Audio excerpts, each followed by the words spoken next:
আপনাদেরকে নির্বাচনের জন্য ক্ষমতায় বসাই নাই। 70 জন পাইছেন, তারপরে আপনাদের খিদা কমে নাই। এত খিদা সব আপনাদের নিতে হবে। যতক্ষণ পর্যন্ত না আমরা নতুন রাজনৈতিক বন্দোবস্ত, নতুন সমাজ এবং রাষ্ট্র ব্যবস্থা গড়ে তুলতে না পারবো, ততক্ষণ পর্যন্ত এই গণ অভ্যুত্থানের সুফল জনগণ পাবে না। আমরা চূড়ান্ত বিজয় বলতে পারি না। কষ্ট লাগে এবং আফসোস হয়, শেখ হাসিনার পতন দেখেও এরা শিক্ষা নেয় নাই।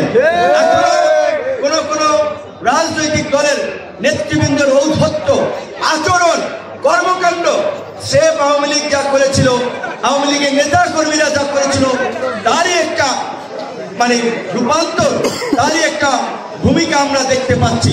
আমি চরবিশ্বাস চরাঞ্চলের মানুষ জানেন, গলাচিপা দশপিরা নির্বাচনী এলাকা, শুনেছি যে রাজনৈতিক দলের নেতাদের ছত্র ছায়ায় চর দখল করতেছে, মানুষের মহিষ নিয়ে আসে, মানুষের কাছ থেকে চান্দা নেয়, যে ব্যবসা করে সেটার জন্য বলে যে চাঁদা দিতে হবে আপনাকে, কিংবা যারা টিসিবি ওএমএস পেয়েছে সেই চাল বন্টন করতে গিয়ে রাজনৈতিক নেতাদের দ্বারা বাধাগ্রস্ত হয় যে তাদের লিস্ট দেওয়া লাগবে। তো এই তোমাদেরকে চাল খাওয়ানোর জন্য, চর খাওয়ানোর জন্য, চান্দা খাওয়ানোর জন্য কি ছাত্র জনতা রাজপথে নেমে এসেছিল? কাউকে নেতা বানানোর জন্য রাজপথে নেমে এসেছিল? তারা বাংলাদেশের পরিবর্তন চেয়েছে। পরিষ্কার কথা, এই অন্তর্বর্তীকালীন সরকার আছে, অনেকেই বলছে এই সরকারের ম্যান্ডেট নাই সংবিধান পরিবর্তন করার জন্য, রাষ্ট্র সংস্কার করার জন্য।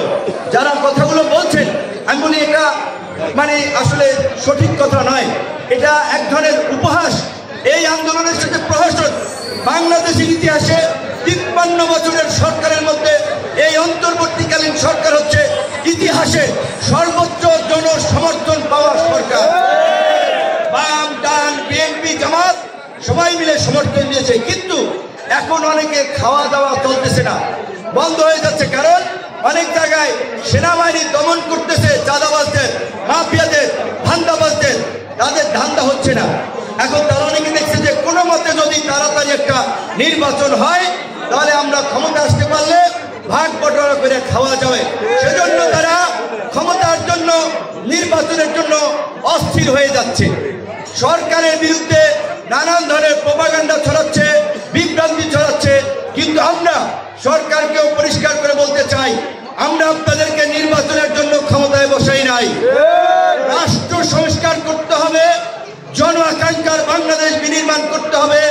এই যে আপনারা যে 15টি কমিশন করেছেন, সংবিধান সংস্কার, নির্বাচন সংস্কার, দুর্নীতি দমন সংস্কার, এরকম বিভিন্ন সেক্টরের সংস্কার, এই সংস্কারগুলো হওয়ার পরেই আপনাদেরকে নির্বাচনের কথা ভাবতে হবে।